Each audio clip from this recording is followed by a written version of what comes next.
Hola, buenas tardes, bienvenidos una vez más a Psicoencuentro por Bene Digital. Yo soy Melanie Simosa, psicóloga, y bueno, hoy de nuevo los invito a un tema que a mí me parece de relevancia, que creo que justo el de hoy va a traer o les va a hacer pensar muchísimas cosas, así que espero que sea útil. Pero antes quiero recordarles que nos sigan a través de Bene Digital por Instagram, en Psicoencuentro 2.0 también me pueden conseguir, y a través de YouTube por Bene Digital Radio. Bueno, pueden tener acceso a todo el contenido que hacemos por acá. Sin más preámbulos, creo que es un tema que está difícil compactar en el tiempo que tenemos hoy. Además que el invitado de hoy, además de ser mi amigo, sabe un montón de este tema, así que me hace muy feliz que sea uno de los que me acompaña en esta nueva aventura, como digo yo. Se llama Carlos, es criminólogo. Este tema yo creo que la mejor persona en el mundo que la puede explicar es él. Porque no creo que solo lo explica desde la teoría como tal o desde lo que sabe, porque él es mi doctor, en serio, es casi doctor, ya nos falta poquito, sino que también lo practica en su día a día, así que me hace muy feliz poder hablar con alguien que es congruente. ¿Qué quiere decir eso? Que además de estudiar y pensar en estas cosas, también las practica y él lo sabe y lo quiero un montón. Le agradezco que esté hoy, te doy la bienvenida y bueno, cuéntales un poquito quién eres, qué haces y por qué a Melanie se le ocurrió que hoy hablemos de nuevas masculinidades. Y bueno, muchísimas gracias en primer lugar. Bueno, con senda presentación, imagínate, ya agradecido de estar a tu espacio. Bueno, yo soy licenciado en criminología, realmente. Tengo una maestría en ciencias sociales y bueno, próximamente me doctoraré Ujú. en ciencias sociales y tengo algún rato trabajando entre algunas líneas de investigación con todo lo que son las violencias, ¿no? Y dentro de la violencia, por supuesto, todo el tema de la violencia de género. Y dentro de los estudios de género, digamos, todos estos enfoques de feminismos, por supuesto, en alternativas que impliquen pensar un mundo mejor, como decimos, ¿no? Y eso tiene que ver con, bueno, con hablar de la masculinidad, de la subjetividad de la masculinidad, de cómo nos construimos, ¿no? Socialmente, eh, como hombres, y si es cierto o no que ese aprendizaje está muy vinculado con la violencia, ¿no? Ujú. Entonces, más o menos por allí va mis líneas de investigación, entre otras, y como bien dice Melanie, también participo, digamos, en grupos de hombres que pensamos estas cosas, ¿no? Un círculo de hombres que tenemos para pensar también nuevas masculinidades, entre otros espacios que nos permita un poco pensar de forma diferente y reflexiva y también aunado a la academia, por supuesto, para bueno, buscar alternativas, ¿no? Vieron, o sea, según él yo le hice una enorme presentación, pero él acaba de explicarles que su vida es bastante compleja y está metido en un montón de cosas increíbles y que por eso obviamente nos va a acompañar no solo hoy, sino muchas veces en este espacio. Entre un Sí. millón de cosas que nos unen, entre un montón de temas que nos gustan un montón, para mí este, como les decía, es uno de los que más me gusta porque creo que justo se centra en algo que dijiste y es esto de crear un mundo o estar o aportar a que sea un mundo diferente. Entonces, siempre que hablamos de este tema, como nuevas masculinidades, se entienden 2 millones de cosas. Ujú. Además que leerlo o la literatura o los enfoques o los abordajes son tan variados, yo creo que como, no sé, como personas estudiándolo hay en el mundo. Entonces, para mí lo central, como buena psicóloga humanista al final, siempre va a estar en eso de creer en el potencial de los seres humanos. Y el potencial se potencia, valga la redundancia, siempre que puedo identificar algo. ¿Qué quiero decir yo con eso? Si yo puedo identificar que existen nuevas formas de desarrollarnos como seres humanos, entonces seguramente voy a tener respuestas diferentes y podemos desarrollarnos en un mundo increíble. Así que, increíble yo digo, porque sé que suena utópico, pero también creo que todos vamos haciendo en nuestro sitio algo por eso. Entonces, nada, cuéntame un poquito de qué va esto de las nuevas masculinidades, señor, y sobre todo explicar un poquito esto que me decías de la cantidad de aspectos como que teóricos que hoy se manejan sobre este tema. Sí, ¿no? Bueno, yo quisiera como puntualizar dos cositas antes de meternos en nuevas masculinidades, ¿no? Porque hablamos de enfoque de género y hablamos de teoría de género y eso tiende a generar como mucho ruido, mucho malestar, ¿no? Hoy en día en las redes sociales, entonces lo primero que hay que explicar, que digamos los enfoques de género o las teorías de género, no es eso que ve la mayoría en las redes sociales, que les llega en Twitter, que les llega en Instagram, porque normalmente ya son posturas sesgadas y eso no es, digamos, los estudios de género como tal, ¿no? Es decir, hay toda una línea de investigación muy seria de distintos enfoques, de distintas profesiones, antropología y sociología, que da un marco de referencia muy interesante para pensar las dinámicas y cómo se relacionan las sociedades, el poder, las desigualdades y cómo juega el tema de las violencias y otros factores en nuestros vínculos sociales como tal, ¿no? Y los enfoques de género pues tienden a causar malestar, incomodan, básicamente porque, bueno, cuestionan nuestro lugar en el mundo, ¿no? Esa normalización que uno tiene ya pautada y ya aprendida, además, entonces cuando eso se mueve, pues causa una suerte de rechazo, ¿no? Entonces por ahí empieza el tema y por ahí me gustaría como comenzar.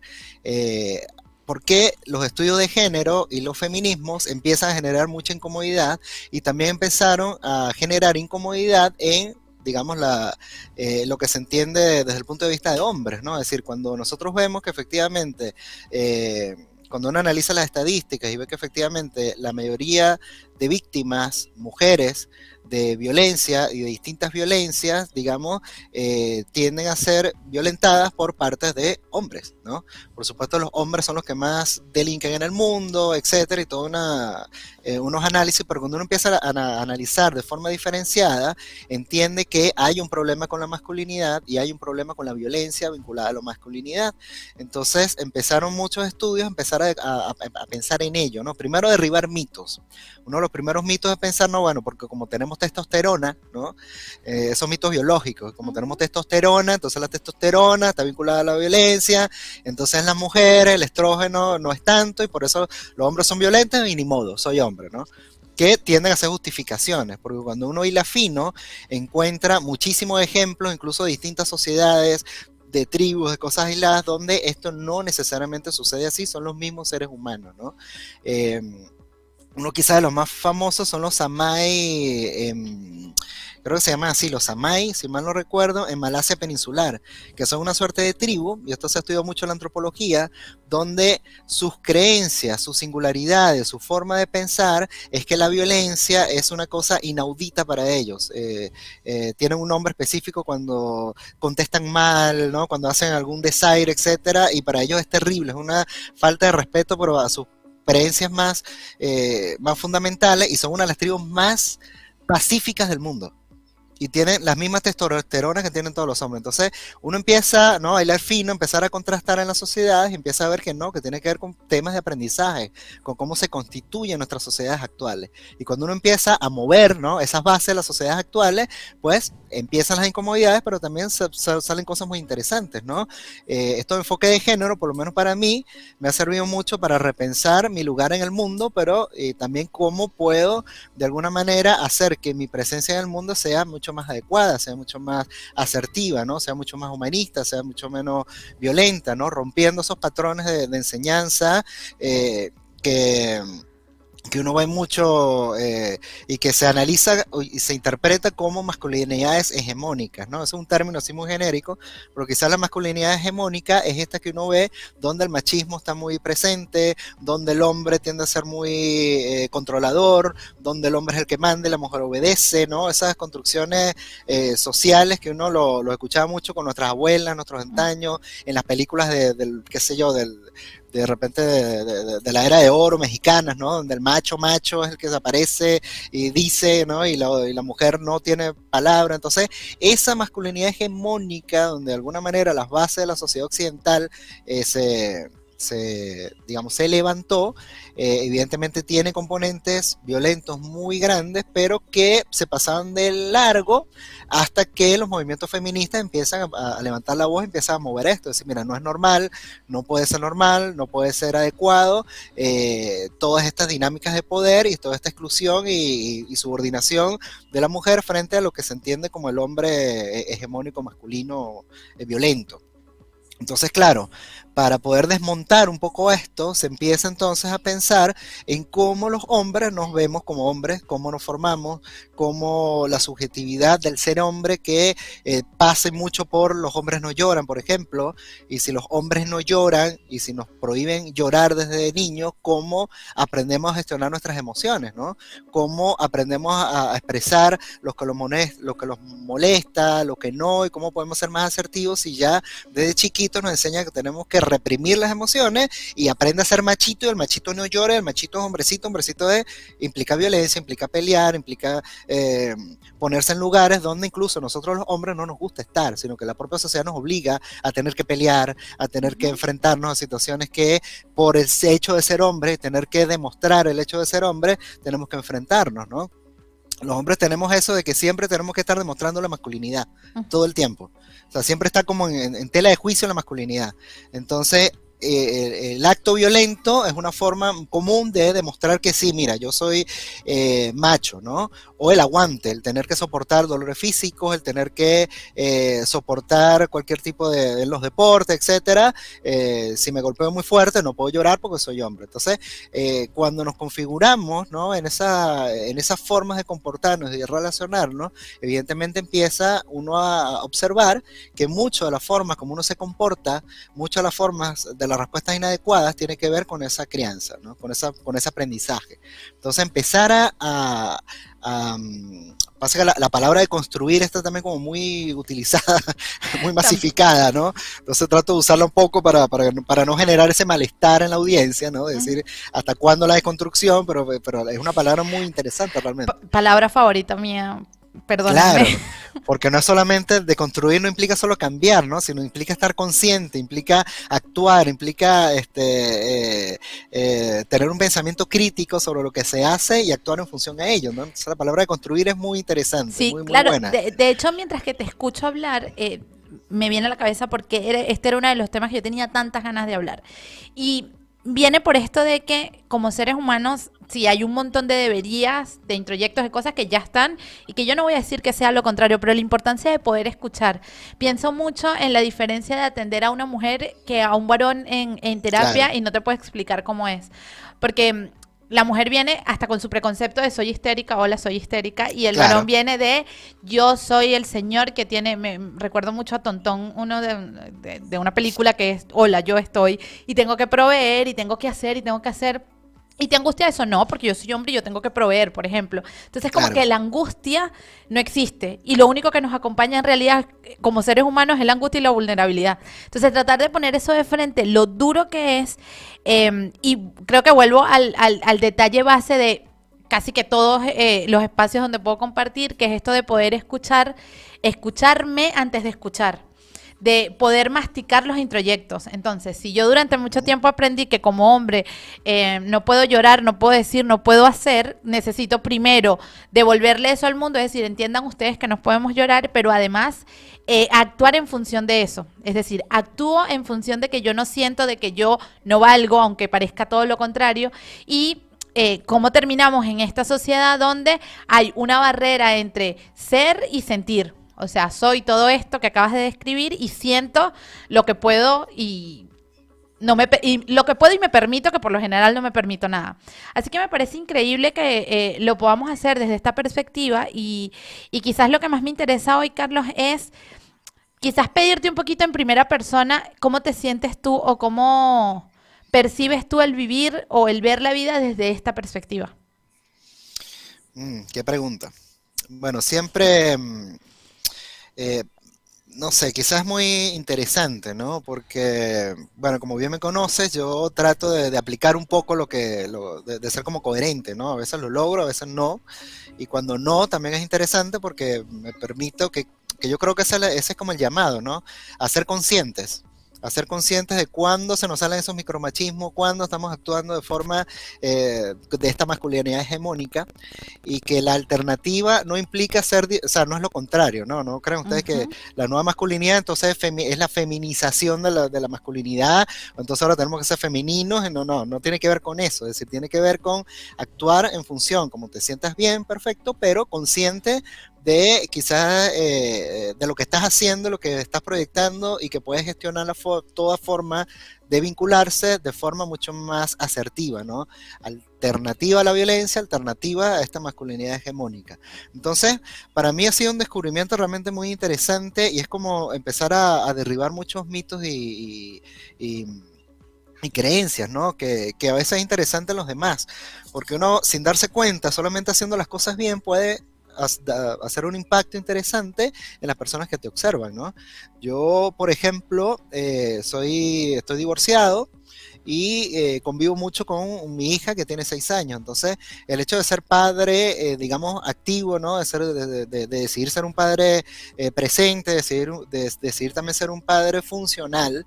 Por eso también es interesante el tema de las masculinidades, ¿no? Cuando a mí me dicen, pero qué espectacular, un padre que peina a su hija, que la peina espectacular, que la viste muy... Y a mí eso me causa una suerte de malestar realmente en vez de alegría, porque eso debería ser normal, o sea, debería estar normalizado que los hombres sean funcionales, que cambien a sus hijos, que los bañen, que los peinen, o sea, que hagan todo lo que tienen que hacer en el hogar, porque para eso somos padres, no somos como los adultos responsables que estamos a cargo de un niño. Entonces, cuando el hombre se hace, ¿no?, cargos que tradicionalmente tendría que ser roles femeninos, pareciera que es un hecatombe así como algo, y no, o sea, debería ser lo normal, ¿no? Yo creo que por ahí es como una forma de visibilizar esta idea de deconstruir o de pensar o de normalizar lo que tiene que ser normal realmente y empezar más bien a desnormalizar otro tipo de actitudes que no tienen nada que ver en las sociedades actuales, ¿no? Aquello de pensar de repente, mira, no sé, yo no puedo, yo soy hombre, yo lo que hago es, no sé, trabajar, venir y comer y ya. Entonces trato de vincularme, ¿no? Básicamente con formas de relacionamientos que suplan eso, ¿no? La mujer que venga, que cocine, que haga, etcétera, y que además hay relaciones también así que la mujer se siente bien haciendo eso muchas veces, ¿no? A veces hay configuraciones que uno, bueno, tiene que respetar eso, ¿sí? Bueno, si están los dos felices así, no hay Ya problema, está. pero estando conscientes de que pasan cosas, digamos, un paso mucho más significativo, ¿no? Entonces yo creo que es un llamado a eso, a estar conscientes realmente de que podemos hacer las cosas diferentes, de que podemos vincularnos de forma más asertiva con la sociedad y no por eso dejo de ser, digamos, hombre o dejo de ser quien soy o dejo de ser persona o que creo que va por ahí mucho el miedo también de la palabra desconstrucción y de movilizar el lugar en el mundo, que tiene un significado también interesante. De hecho, en los grupos de masculinidades, por ejemplo, una de las cosas que sale es eso, ¿no? Cómo actuamos en la sociedad. Es decir, si ya no soy el hombre que da serenatas, que tiene que proveer, que tiene que pagar la cuenta, que tiene que saber hacer, entonces, ¿cómo soy yo, no? ¿Quién soy? O sea, ¿cómo tengo que ser en esta nueva configuración social, ¿no? Para estar vinculado con otro. Algunos hombres salen diciendo también, bueno, ¿y será que a las mujeres les gusta eso? Un hombre desconstruido, un hombre que no es tan masculino ni tan macho como quizás a ellas también les enseñan que tiene que ser su pareja ideal parecido a su papá, un hombre con bigote, un hombre que no sé qué, ¿no? Entonces, claro, yo creo que no es ni uno ni lo otro, sino que estamos en sociedades como en tránsito que se están de alguna manera, o una sociedad bisagra, que de alguna manera se está reconfigurando, que está cambiando, evidentemente, las sociedades cambian siempre, pero en este sentido como los cambios son como mucho más vertiginosos, ¿no? Y creo que eso asusta un poco. Pero yo pienso que efectivamente estamos en una sociedad donde nos estamos reconfigurando y que, bueno, evidentemente se encontrarán los equilibrios mucho más sanos, ¿no? Totalmente. Me alegra un montón sobre todo escuchar esto de, o sea, de por sí yo quería que fuera Carlos con quien hablar este tema, porque como les decía él, ahí humildemente los digo lo que hace como papá, pero yo soy una del club de fan de él como papá y él lo sabe. Porque de verdad, o sea, y no por lo que él me diga, sino por lo que es su niña. Algo que hablamos siempre es la capacidad que tiene Chanti, que tiene 6 años, ya yo aquí diciendo nombres, Dios, de poner límites. O sea, en serio se los digo, la capacidad de una niña de poner límites. Y no fue porque alguien me explicó cómo hacerlo, es por cómo lo vivo en el hogar y cuál es mi relación con mi papá, que es mi figura masculina en casa, obviamente. Y lo que me parece interesante es esto de poder ponerlo en práctica y que la base de esto para mí va con la decisión. La importancia de este tema radica en el poder ser consciente del rol que yo quiero jugar en la sociedad. Porque hay un montón de introyectos, como ya les decía, un montón de deberías, pero este tipo de temas, como hay un millón, todo lo que tiene que ver con género, a mí también me llama un montón o poderosamente la atención porque ya se le puso una etiqueta y somos una sociedad de que si hay etiqueta, eso es lo que es. Porque Claro. pareciera que alguno tiene la verdad absoluta y la verdad es que lo menos que buscamos, por lo menos en este tema, para mí es una verdad absoluta. De hecho, todo lo contrario, tiene que ver más con un principio de autenticidad. Ujú. La masculinidad que quiera ejercer o lo femenina que quiera hacer va a responder a lo que yo siento. Entonces, partimos al comienzo de todo esto y repito, lo que siempre les digo es, y me gusta cerrar por aquí también que vamos cerrando, sería esto de nuevo, escucharme y escucharme va a implicar dos cosas. Uno, saber obviamente lo que siento y poder hacer valer eso, validar mi emoción. Y lo segundo, el rol que yo, con eso que siento, con esto quien soy, quiero jugar dentro, en este caso, de una sociedad como mujer, hombre o lo que fuera. O sobre todo el papel con el que me siento cómoda. Pasa que se dice, y esta frase se repite mucho en consulta, y es que mis papás antes no pensaban así, no sentían así, no Ujú. hacían, y es que la verdad yo no tenía el chance ni siquiera de poder ponerme la mano en el pecho y poder sentir algo. ¿Por qué? Porque tenía que hacer, porque tenía que proveer, porque tenía todo lo que ya Carlos bien les describió. Así que yo espero que con este tema, primero creo que explicaste muy bien esto de tratar de derribar términos y dejar de darles un solo nombre y poder ver otras formas de que como mundo el camino para mí va a ser siempre el escucharnos y ese escucharnos va a hacer que sea más amigable. Si Ujú. solo voy a través de los deberías, bueno, seguiremos reprimiendo, seguiremos doliendo y saliéndonos de la angustia como si no existiera y entonces a ir viendo cómo guardarla. Carlos, gracias. Estoy muy feliz de que poder hablar contigo esto, pero sobre todo de saber que esto es una ventanita que queda abierta y que obviamente a través de todos los canales voy a dejar cajita de preguntas y todo lo que quieran hablar de este tema y a Carlos lo pueden seguir por ahí, ven su Instagram a través de Psicoencuentro 2.0, está Bene Digital, está Bene Digital por YouTube también, Bene Digital Radio y en todo esto van a poder conocer, acercar un poquito hacia ese término, pero también quizás entonces hacer una autoevaluación de cómo estoy yo con relación a estos términos, Ujú. estos temas y sobre todo cómo y cuánto me estoy escuchando. Que para mí es lo único que en realidad nos puede transformar. No sé, tú y yo podemos sentarnos y estudiar todas las teorías del mundo y saber un montón y llenar esto acá arriba, pero si no tengo la capacidad de sentirlo y ser congruente con eso, entonces no va. Así que bueno, nada, te doy las gracias, te quiero un montón. Ya sabes que una de mis personas favoritas en el mundo eres tú, así que agradezco mucho que me acompañes. Y bueno, nada, agradecer a todos los que me acompañan o nos acompañan por este espacio a través de Psicoencuentro acá en Bene Digital. Recordarles seguirnos a través de Psicoencuentro 2.0, a través de Bene Digital o Bene Digital Radio. Y bueno, los espero en otro encuentro donde podamos hablar de temas tan interesantes como este y seguirles brindando herramientas. Muchas gracias. Muchas gracias.